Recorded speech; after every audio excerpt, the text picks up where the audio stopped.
চলো এখন আমি তোমাদের সিম্পল ইন্টারেস্টের টাইপ 8 করাবো। মানে এর আগে আমি 7টা টাইপের ম্যাথ করেছি, সেগুলো নিশ্চয়ই তোমরা দেখেছো এবং বুঝতেও পেরেছো।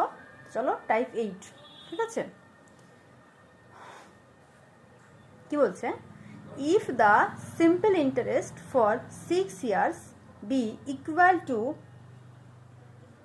30% of the principal, it will be equal to the principal after what time? ঠিক আছে, মানে বলছে বোঝো অঙ্কটা, ঠিক আছে? বুঝলে তারপর আমরা ইজিলি করতে পারবো।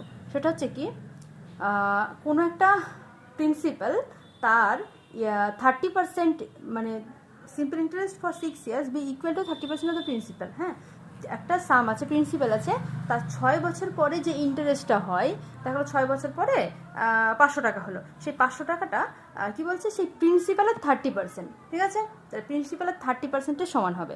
বলছে it will be equal to the principal after, তাহলে ওই প্রিন্সিপালটা, ঠিক আছে, প্রিন্সিপালের 30% হয়েছে 6 বছরে, তাহলে বলতে চাইছে প্রিন্সিপালের 100% হবে কত বছরে, ঠিক আছে?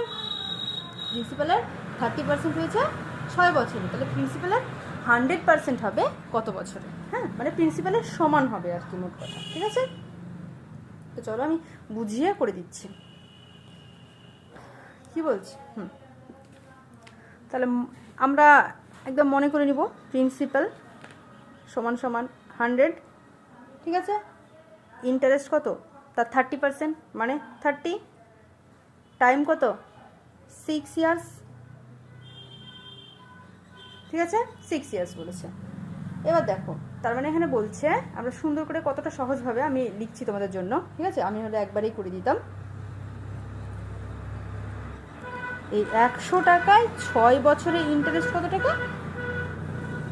30 টাকা।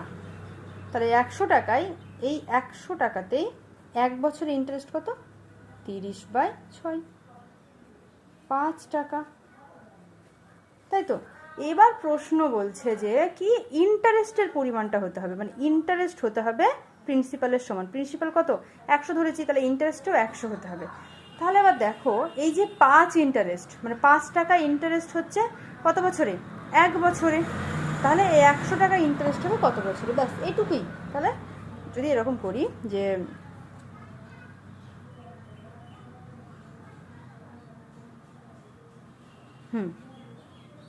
দেখো সুন্দরভাবে ওইখানে আমি দেখাচ্ছি।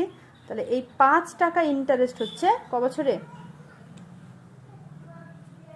1 ইয়ারে, ঠিক আছে?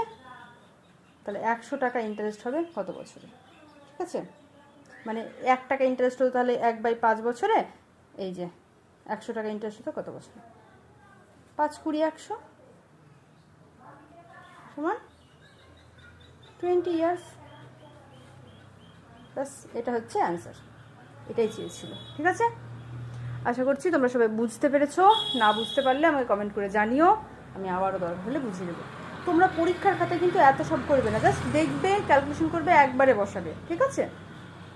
এর পরের দিন আমি তোমাদের টাইপ 9 করাবো।